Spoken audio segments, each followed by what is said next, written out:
Hello and a very warm welcome to Rajya Sabha Television. You're watching a brand new edition of Indian Standard Time with me, Frank Pereira. On the show today, I have a very special guest. I have with me Mr. Valeriu Ștefan Zgonea, President of the Chambers of Deputies Parliament of Romania. Your Excellency, welcome to the show. Thank you for joining us on Rajya Sabha It's a great pleasure. Television. Thank you very much for receiving me. You know, let's start off by asking you a simple question. I mean, a 10-member delegation has been led by you to India for a period of 6 days. The purpose of your visit to India Is to increase the relation between our two countries on a new level. After the two governments signed in 2013, as you know, they signed extension of the partnership that we have. We're going to celebrate 66 years of very good relation, diplomatic relation, on 14th of December. So I think in the next decades, both countries will celebrate 100 years of the independence. So we have a lot to do together. We have very good relations, business relations, cultural relations. We support each other in an international arena in very difficult times for both countries. That's mean that we was friends, and friends respect each other. We was friends in the last 16 years, and we're going to be friends in the next centuries. So this is the main purpose. I'm leading the first delegation of the Chamber of Deputies after 25 years on this high ranking. Yes. In Romania, the President of the Parliament have more powers than the Speaker of Loc. But in the same time, we have met with the Honorable Speaker of the House and respectable Chairman of Upper House, which is the Vice President of India. Yes. You know, you spoke about cultural ties. Our cultural ties, India's cultural ties between India and Romania go back to many centuries, you know. But the problem really is, over the recent past, we've not really seen any enhancement of those cultural ties. Do you believe that we need to take it to the next level? And what is it that we're going to do to take it to the next level? My presence here, and I will talk a little bit, couple of minutes, about the people I have met. And I want to thank you very much in the name of my country for the welcome that honorable member of the Parliament have given the time to listen to us, to propose a step forward for our relation. I was meeting in the first day his honorable speaker, my counterpart, we call it, Sumitra Mahajan, which is an amazing lady. I know that she have made a tremendous job in the human protection and child protection, women protection. So she is well known, not only in India, but who knows and work in this field. I work several years in fighting against trafficking. So I know she from there. She is several times elected as a member of the parliament, and she is well respected also in Romania. The discussion was that the parliamentary diplomacy can boost up the relation between countries. And in these times when everything is global, the parliaments need to be more implicated in the relations between the other countries, because now economy is not stuck somewhere. It's not like the old-fashioned. Now you have connections. You can sell your brand abroad. You can sell your human resources abroad. So we discuss about tighten the relation between the two parliaments. Then I have met a respectable chairman of the Upper House, Mr. Ansari, who will pay a visit the next year to Romania. And we discuss also with the parliament groups, because he bring with him one of the biggest team that I have met in these days, representing all the parliament and most of the states.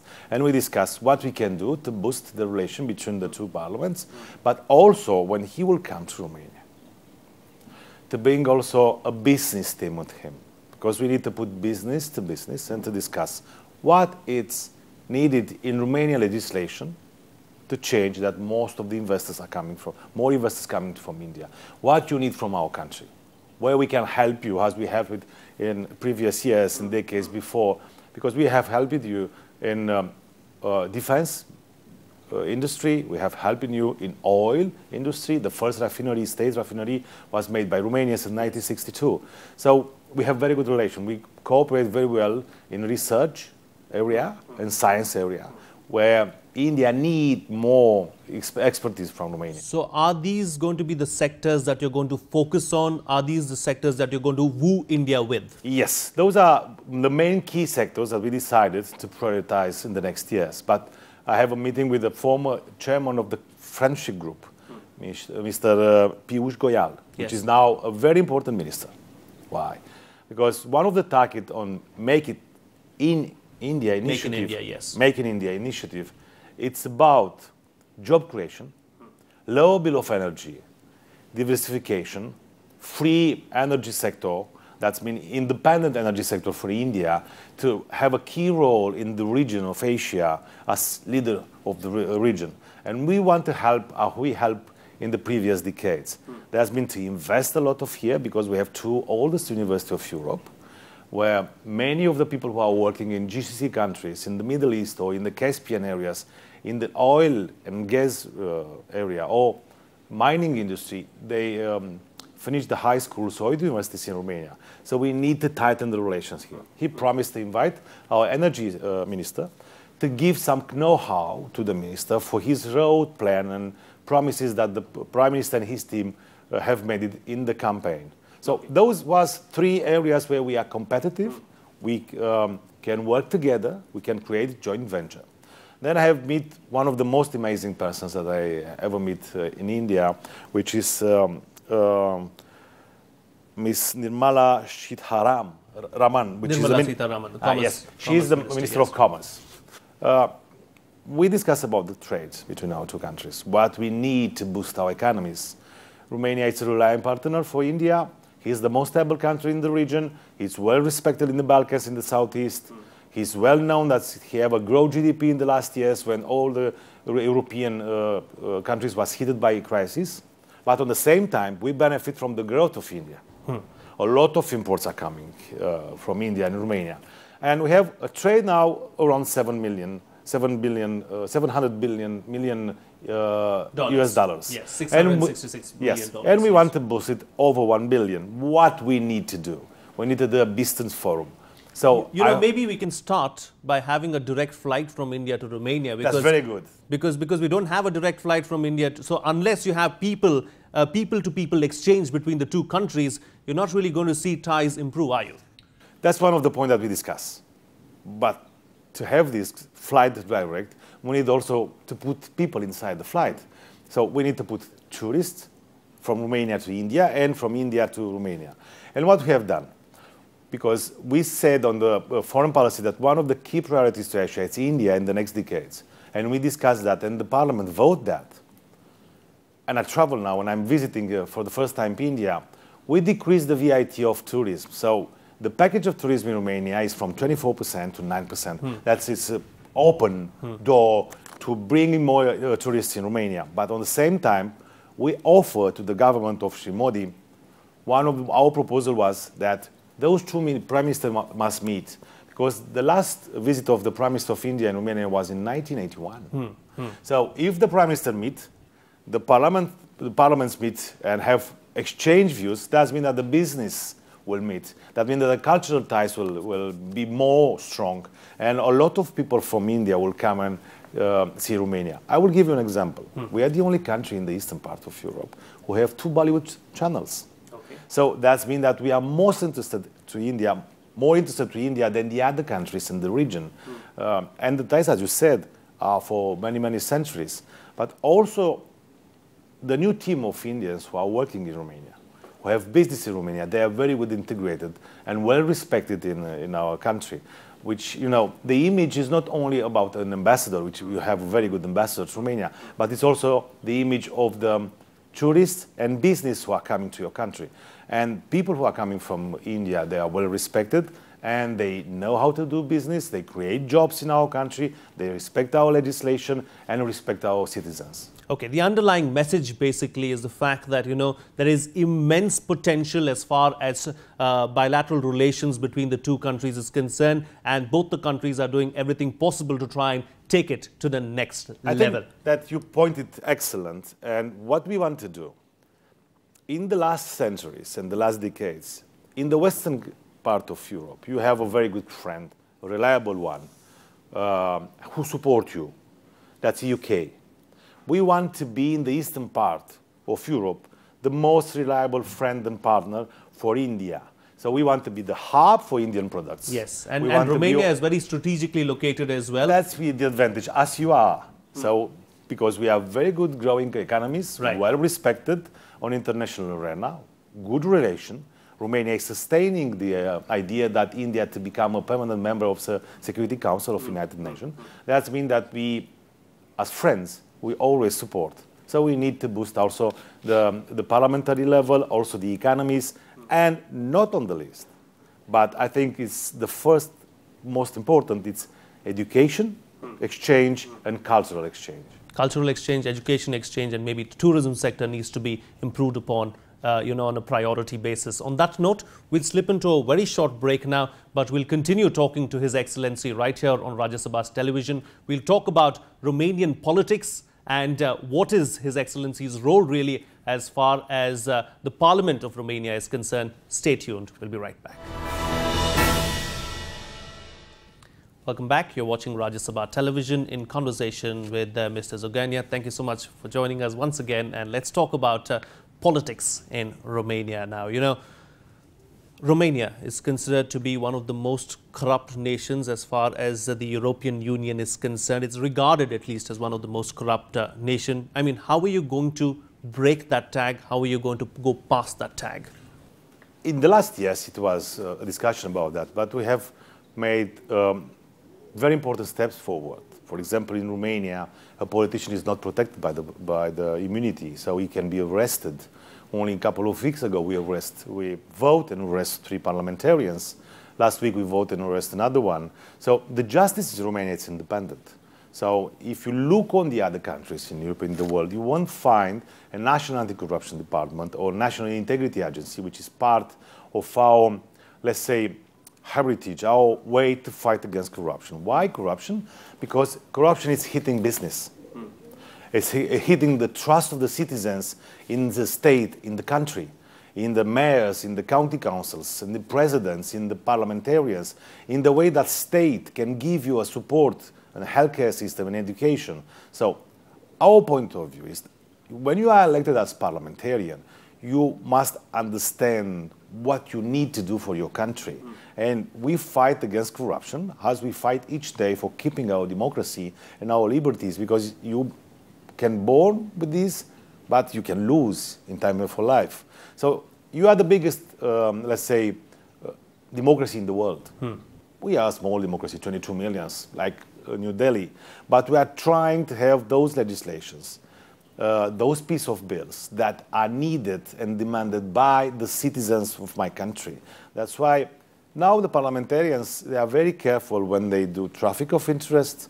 They can call somebody, but in the same time, they know that they must boost the economy, that must do bills that are very important for the citizens, support the Romanian companies abroad. So this is the way that we are doing business. And of course, you may say so, that Romania, who have 15 years of communist, is still a corrupt country, but is not a corrupt country in the terms that most of the democracy around the world see. But in Europe, after the crisis, the level of, let's say, the article that describe corruption is different in Europe from other countries in the world. What you can see that is something normal, tolerant here, is part of our culture. In Romania and in Europe, it's called corruption. So a politician cannot call a businessman and say, I will support you on the ministry, and you're going to get that, let's say, $2 million or 2 million euros to solve your problem and give jobs to your company. This is not a way. So we create barriers that politicians do not interfere in the justice system, because if the justice system is independent, that means that your country go forward. You are elected not to support business in this way and get money for your family and to your own. You are supported to vote and support your country.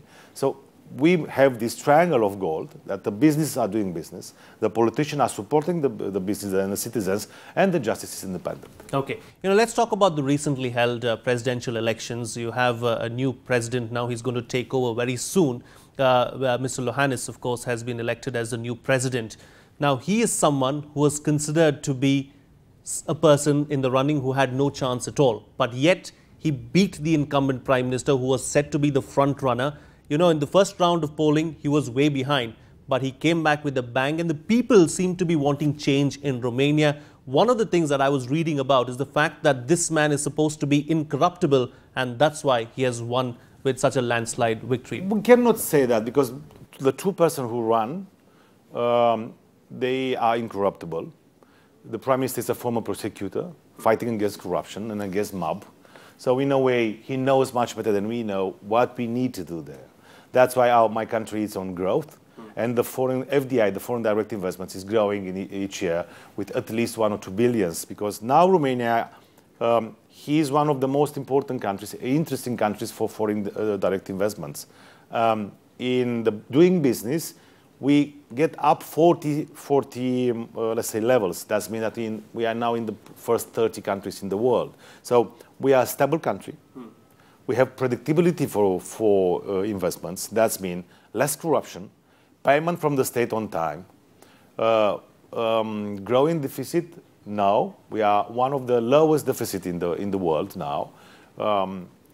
We are paying to IMF the money on time. So this is the way that we are doing. We grow up the GDP with 10 billion euros in the last 2 years. And that is an advantage for my country. So the public policy that we have made it, this mix of public policies put Romania on track on one of the most visible countries in the world. Yes. That's an advantage. On the same time, the battle, the politics, show that democracy is deepening in Romania. We have passed that point of no return, as we say, as politicians. That's been after 25 years that Romania is a democratic country with democratic values, respecting the rule of law, supporting the citizens, and believe that each citizen have a dream who can get on reality in this generation. So he not travel to other country. He not dream to go in other country to fulfill his dreams. This is an advantage. Mr. Hannes is coming for the first time in the last 100 years in this public dignity from an ethnic group, a minority, yes, which is a German minority. Yes. His family religious minority also. Yeah, let's say so. It's a religious minority because he is Catholic. 80% of the country is Orthodox, but we are Christians. Yes. The advantage is that he's from a family which have 300 years old in Romania, and he's showing a commitment to change Romania and to be the gate for Asian products in Europe and the gate for selling abroad the Romanian and European products and services to the Middle East and Asia, which is the growing market of the world now. So he promised that to the young generation because the unemployment in Europe is higher. In my country, 7%, so we have an advantage. And the young generation see in him one of the leaders of the future. I think that that's very, very important for my country, that the best win, who lose recognize we are supporting the government now, and we have a prime minister who travel a lot in Europe and is well respected. But we are going to have a president who have a dream for the next 5 years, as the Prime Minister of India have it, to change a lot of things that are needed to have a beautiful country, a prosperous country for you. You know, I'm going to quote something that Mr. Iohannis has said. He's come out and said that, you know, his party might try, my party, that is, he's referred to his party, my party will try and topple the Prime Minister Victor Ponta's government next year. Is that something that your party is concerned about, the Social Democratic Party? Let's be fair, this is politics. If you look on India, if you look in Romania, in the United States or UK, all over the world where it's a democratic world, this is politics. But what he promised after this phrase, he said that as time passes, this government have support in the parliament, we're going to respect the democratic rule. This government must put the budget. We're going to vote the budget next week. This government, if he showed the commitments that he showed in the last 2 years, that means that it's a good government. 62% of the people in the poll say that the government must be kept it by a prime minister. And what we have learned from democracy, that we never give all the powers to one party. That means if the prime minister is with the ruling party, we always give the president, which is the second executive power in Romania, or the first executive power, to other party. In this way, we have a balance, a triangle of power, which is the parliament, the president, and the government. This is the triangle of power for doing business and doing, let's say, a roadmap for public good policies to your country. You have three people who represent the citizens, because the Prime Minister is elected by the parliamentarian, but the parliamentarian, based on Constitution, all are elected by the citizens. So you have a direct vote. And the President have a direct vote. All right. You know, since 1989, after the communist government was, was voted out of power and a new government came in, we've seen a lot of foreign direct investment in Romania. That is a model that has really worked as far as Romania is concerned. Romania's economy has been doing far better than the average EU economy as well over the last few years. So, you know, was the communist rule really a hindrance as far as growth was concerned in Romania? I think that what is important that we have learned how to pass from communism to capitalism in 25 years. If you look on the countries in the region, some countries stay stuck in the past. They didn't fulfill their own, they just signed the AA with the EU. Some are out EU and have a lot of problems regarding the deficit, the prosperity of the citizens. But Romania have fulfilled that. It's the biggest country in the region, is well respected. It's a key actor between, let's say, Turkey and Russia, which are on the eastern borders. It's well respected. It's the seventh country in the EU, the fifth on public policy and growth. That's been that Romania have understand his role on the table, European table, NATO table, but also international table. What we have done, we understand the mix of policies. We must protect the elders. We must support the youngers to go to school, to have more skills for this century, but at the same time, we must be a pro-business government. So we do this mix of policies in a way that we bring jobs to Romania, keep jobs there, but also we have something that the other countries do not have it. We invest in talents. So being innovative is very, very important in Romania. Okay. Being innovative means that you create services, products, or human resources that can be a net value to your country and to your state budget. All right. A little more now, very quickly, on your role, of course, in Parliament. As far as I understand, your role is pretty much very similar to the role of the Speaker here in our lower house. Is that correct? The advantage is that is correct. But the President of the Parliament, he is also a mediator among political groups. He put all the people on the same table, discuss before the final vote or when they have amendments, which is very good for them. Respect the rules inside the parliament, but also representing Romania abroad in parliamentary diplomacy. But also he is the third in the ranking in the public dignity in Romania. The first is the President of the Senate, who is also, if some president is outside the country, he is representing inside the country the public dignity of president. And the third is the President of the Chambers. This is an advantage, but also we have a lot of responsibilities, because also we're questioning the ministers, what they have done, how they implement the project of budget that they asked to be voted by the parliamentarians. But we are also involved in connection with the other 27 countries in the EU. So the way we are doing politics there, it's much complicated than in India. Of course, on a small scale, because you must also implement the directives of the EU, but also you must support your companies. You must bring foreign direct investments. You must talk about your Romania.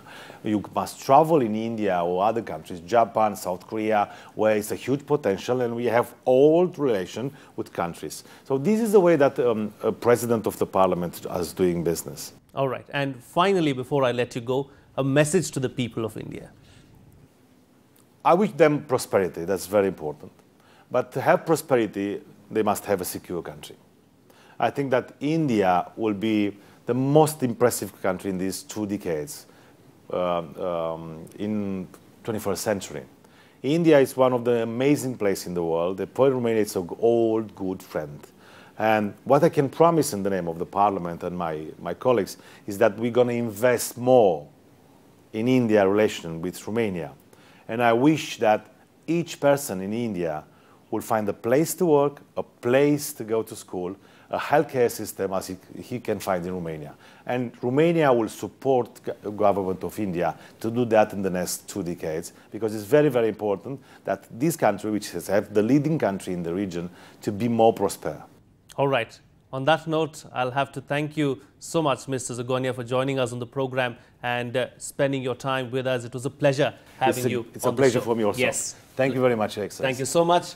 That's all the time we have. Thank you for watching. Bye-bye.